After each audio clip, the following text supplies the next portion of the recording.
আসসালামু আলাইকুম। আজকে যশোরের মেলার সম্পর্কে কিছু বলবো। আমাদের ঘরের পিছনেই ক্যান্টনমেন্ট কলেজের পাশেই চলছে মেলা। আর আমি কিছুদিন আগে সেখানে গিয়েছিলাম।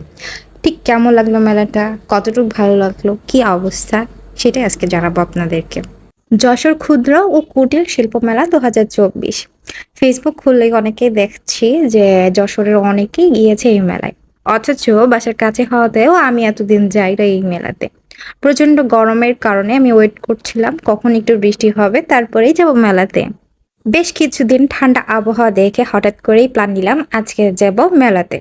এন্ট্রান্সে 20 টাকা করে পার টিকিট অবশ্যই কাটতে হবে, এবং এই টিকিটগুলো রাতে ড্র হয় রাত 10:30টার সময়। এখন প্রতিদিন ড্র হয় কিনা আমি ঠিক বলতে পারছি না। মেলা চলবে সম্ভবত 25 তারিখ পর্যন্ত। এখানে আমরা তিনজন গিয়েছিলাম, তিনজনই ফোন নাম্বার সহকারে বাক্সতে আমরা টিকিটগুলো রেখে দিচ্ছি। টিকিট কেনার সময় লোকগুলো বলছিল, আমি যেদিনকে টিকিট কেটেছি ওদিনকে ফার্স্ট প্রাইস ছিল একটা মোটরসাইকেল, আর গত দিন ছিল 1 ভরি সোনার হার। আর তা আমি যেদিনকে গিয়েছিলাম তার পরের দিনের ফার্স্ট পুরস্কার ছিল একটা হাতের চুড়ি, সম্ভবত ওটা 1 ভরি সমান ওজনের। আপনি চাইলেই একটার বেশি টিকিট কাটতে পারেন, তবে এন্ট্রান্সের জন্য একটা টিকিট মাস্ট। শুক্র ও শনিবার ভিড় একটু বেশি হয়, তাই আমি বেছে নিয়েছিলাম সোমবার, যাতে ভিড় একটু কম হয় এবং আরাম করে সবকিছু ঘুরে ঘুরে দেখতে পারি। মেয়েদের জিনিসে এখানে ফার্স্ট প্রায়োরিটি দেওয়া হয়েছে, আর তাছাড়া রাইডগুলোতে বাচ্চাদের প্রায়োরিটি সবচেয়ে বেশি। এখানে ছোট বাচ্চাদের অনেক অনেক রাইড আছে। আপনি ছোট বড় যে রাইডে ওঠেন না কেন, পার টিকিট 50 টাকা। বৃষ্টির কারণে হয়তো এই রাইডটা বন্ধ ছিল, বাট অন্য সকল রাইডগুলোই চালু ছিল। মেলাটা বেশ বড় এবং প্রায় অনেক কিছু উঠেছে মেলায়। এই জুয়েলারি বক্সগুলো আমি দেখছিলাম, প্রায় 200 থেকে 300 টাকা দামে প্রাইস ছিল এগুলার। ঘরের আনুষঙ্গিক টুকটাক জিনিস কেনার জন্য এই মেলা ছিল পারফেক্ট। অনেক অনেক কিছু উঠেছিল, আর এই চুড়িগুলো দেখে তো আমার চোখ প্রাণ মন সবই এই দিকে চলে গিয়েছিল। বাট সত্যি কথা, বিয়ের পর আর এই ধরনের চুড়ি পরা হয় না বলে টাকা ওয়েস্ট করিনি, বাট চুড়িগুলো আসলে অনেক সুন্দর ছিল। একটা সময় ছিল যখন ড্রেসের সাথে শাড়ির সাথে মাস্ট ম্যাচিং করে কাচের চুড়ি না কিনলে যেন মনই ভরতো না। এখন আর সেগুলো পরা হয় না, তাই ইচ্ছা থাকলেও চুড়িগুলো আর কিনলাম না, কারণ আমি জানি এগুলো আর পরা হবে না।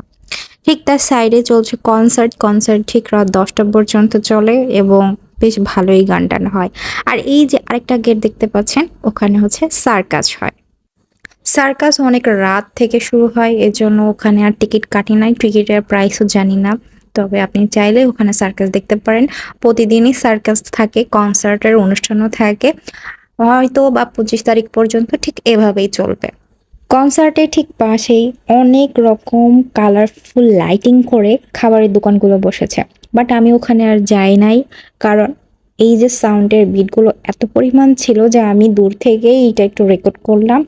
আর হয়তো এই সাউন্ডের কারণে ওইদিকে খুব ভিড়ও কম।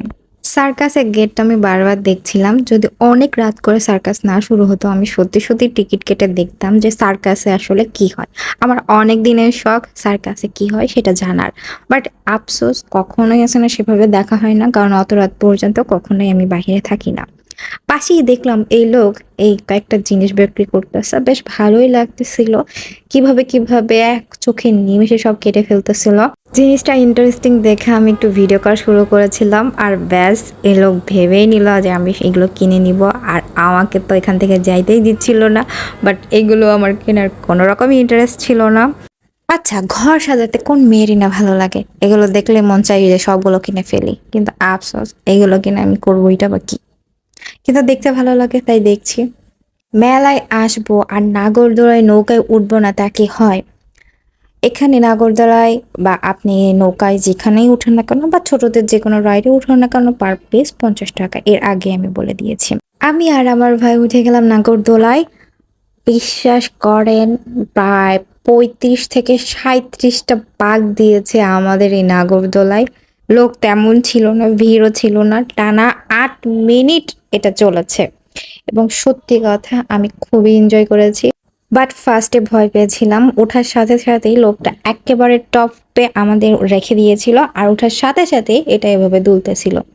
যাক, কিছুক্ষণ পর এটা সেনা ধীর হলো এবং প্রায় 2 মিনিট পর্যন্ত বসেছিলাম, কারণ লোক ছিল না তেমন। আসলে টপে ওঠার পর যে পুরো দৃশ্যটা এত সুন্দর ছিল, ওই যে মাথা থেকে দেখা যাচ্ছে এন্ট্রান্স পুরোটা লাইট জুড়ে, আর এখান থেকে পুরো মেলাটা দেখা যাচ্ছিল। এত উঁচুতে পুরো মেলাটা এনজয় করার মতো যে স্বাদ, এটার অনুভূতি ছিল অন্যরকম। মেলার এই সময়টা আসলে ছিল বেস্ট, কারণ অনেকক্ষণ হাঁটাহাঁটির পরে এরকম 2 মিনিট ধরে ঠান্ডা বাতাসে এই পুরো মেলাটা এনজয় করা ছিল অনেক অনেক মজার। আরেকটা জিনিস পরে খেয়াল করলাম যে এখান থেকে উপরে উঠে দেখা যাচ্ছিল পুরো রাইড, অর্থাৎ কোথায় কোথায় কোন কোন রাইড চলতেছে। আসলে এই স্টলগুলোতে ঘোরাঘুরির সময় এভাবে খেয়াল করা হয় নাই যে কয়টা রাইড কি অবস্থা, কিন্তু উপরে উঠে আসলে সব কিছুই দেখা যাচ্ছিল। আমাদের নাগরদোলা স্টার্ট হয়ে গিয়েছে। প্রথম প্রথম খুব ভালো লাগলো, 37-38 বা মানে অনেক, এবং লাস্ট টাইমে কেন যেন বমি বমি আসতেছিল এবং আমাদের ইচ্ছা ছিল পরে নৌকায় ওঠার। বাট যেহেতু বমি বমি লাগতেছিল, আমার ভাইয়া বললো যে ঠিক আছে আজকে না উঠি, পরে অন্য আরেকদিন মেলায় এসে আমরা নৌকায় উঠবো ইনশাল্লাহ। সবকিছুই তো হলো, এখন খাওয়া দাওয়ার পালা। যেহেতু বমি বমি লাগছিল, চলে গেলাম আচারের দোকানে। বেশ অনেক প্রকার আচার এসেছে, বাট দেখে তেমন একটা ভালো লাগলো না। আমি একটু ঝালের মধ্যে আচার খুঁজতেছিলাম, বাট সেরকম তেমন কিছুই পেলাম না। আর আচারগুলো কেমন যেন একটা কালচে কালচে ভাব এসে গিয়েছে। তো তারপরও ওদের কাছে আমি ঝাল আচারটা চেয়েছিলাম। 60 টাকার নিচে কোনো আচার নাই। আমি যেহেতু ঝাল আচার খেতে চাইছিলাম, এখন 60 টাকার ঝাল আচার আমি একা তো শেষ করতে পারবো না, তাই আর কেনা হয় নাই। পরবর্তীতে গেলাম যে অন্য কোথাও ঝাল কিছু খাওয়া যায় কিনা। কিছুটা সামনেই ছিল ফুচকা চটপটির দোকান, ব্যাস চলে গেলাম সেখানে। ফুচকা 1 প্লেট 60 টাকা, চটপটি 50 টাকা। আর এখানে তৈরি হচ্ছিল মুরগির ফ্রাই, যার প্রতি পিসের দাম ছিল 120 টাকা এবং রুটি ছিল 20 টাকা করে। অবশ্য এখানে আমার কাছে সার্ভিসিং চার্জ হিসেবে আরো 20 টাকা এক্সট্রা নিয়েছিল তারা। এখন আসি খাবার আসলে কেমন স্বাদ ছিল। ফুচকা মোটামুটি অ্যাজ নর্মাল অ্যাজ সেরকমই টেস্ট ছিল, বাট চটপটি আসলে কোনো কিছুই দেয়া ছিল না। আর চটপটির উপরের যে শক্ত জিনিসগুলো থাকে ফুচকা, ওগুলো একেবারে ভর্তা মতো হয়ে গিয়েছিল, আমার কাছে একদমই ভালো লাগে নাই। পাশে অবশ্য মশলা ছিল, এখানে আমরা প্রচুর পরিমাণ ঝাল মশলা অ্যাড করার পরও সেভাবে টেস্ট লাগে নাই। চিকেনের টেস্টটা মোটামুটি ভালোই ছিল, কিন্তু রুটিতে ছিল চপচপা পরিমাণ তেল। সো এটা আমার কাছে তেমন একটা ভালো লাগে নাই, বাট স্বাদ দিকের দিক থেকে ভালোই ছিল। খাওয়া দাওয়া শেষে চলে গেলাম আইসক্রিম খেতে। আমি এই রোলার আইসক্রিমগুলো অনেক দেখেছি, ভিডিওতে অনেক দেখেছি, খাওয়ার অনেক ইচ্ছা ছিল, বাট খাওয়া হয় নাই। এটাই ফার্স্ট টাইম ট্রাই করতে চাচ্ছি, বাট কেমন হবে এটার স্বাদ আমি জানি না বলে একটা অর্ডার করেছিলাম। তো এখানে আমাদের আইসক্রিম রেডি হচ্ছে। দেখতে অনেক কালারফুল, অনেক সুন্দর এবং ঘ্রাণটা ছিল অনেক সুন্দর। কিন্তু সত্যি কথা বলতে এইটার টেস্ট যখন আমি করেছি, আমার কাছে একদমই বাজে লেগেছে। পার কাপ রোলার আইসক্রিমের দাম ছিল 50 টাকা। যারা যারা এই আইসক্রিম ট্রাই করেছেন অবশ্যই কমেন্টে জানাবেন আপনাদের কাছে ঠিক কেমন লেগেছিল। বাসায় যাওয়ার সময় হয়ে গেছে, এখান থেকে কিছু চিপস ফুচকা আর কিছু জিনিস কিনে বাসার দিকে রওনা হলাম। আমার কাছে যশোরের মেলাটা খুবই ভালো লেগেছে। আপনারা যারা এই মেলায় এসেছেন অবশ্যই কমেন্টে জানাতে পারেন, এবং সামনে যারা যেতে চাচ্ছেন আপনার কাছে আমার এই ভিডিওটা কতটুকু হেল্পফুল হলো তা অবশ্যই জানাবেন।